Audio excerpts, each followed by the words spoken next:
to Little by Little, a short time in God's Word. Today, November 2nd, we got Job 23 and 24, Mark 11 and 12. We're going to start at least in the book of Job. Job's going to ask some very pertinent questions. And one of the things you recognize and you realize as you read through Job is God's not afraid of our doubts. God's not afraid of our questions. He's not afraid of communication and frustration. He doesn't just say, you're done, you're out, you're gone, you're toast, right? Job pushes back, and God's going to speak to him. God's going to definitely clear up some things for him. But he allows, and he's just so patient with Job, such as he is with us. Notice in chapter 23, he says in verse 2, today also my complaint is bitter. My hand is heavy on account of my groaning.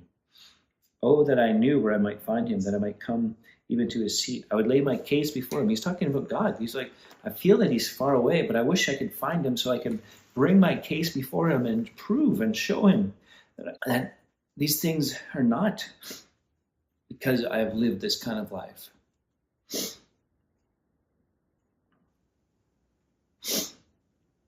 But he says in verse 8, behold, I go forward, he's not there. Backward, I do not perceive him. On the left, when he is working, I do not behold him. He turns to the right, but I do not see him.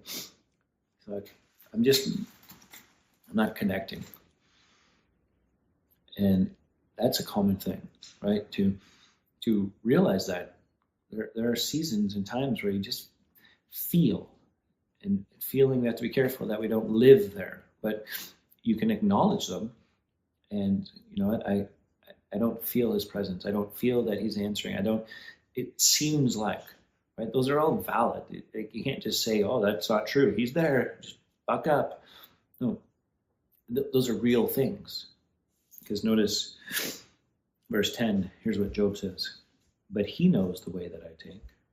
When he has tried me, I shall come out as gold. My foot is held fast to his steps. I have kept his way and have not turned aside. I have not turned from the commandment of his lips. I have treasured the words of his mouth more than my portion of food. He is unchangeable, and who could turn him back? What he desires, that he does. For he will complete what he appoints for me, and many such things are in his mind. Therefore I am terrified at his presence. When I consider it, I am in dread of him. God has made my heart faint. The Almighty has terrified me, yet I am not silenced because of the darkness, nor because thick darkness covers my face. Oh, he knows, right? He's like, I wish I could present my case. I wish I could really lay it out. I think it would go well for me, but it seems like I'm missing him. But God knows.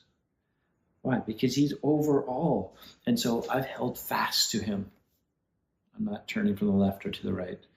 I'm holding on to him in the midst of all of this. What a message for you and for me today. Till next time, keep growing.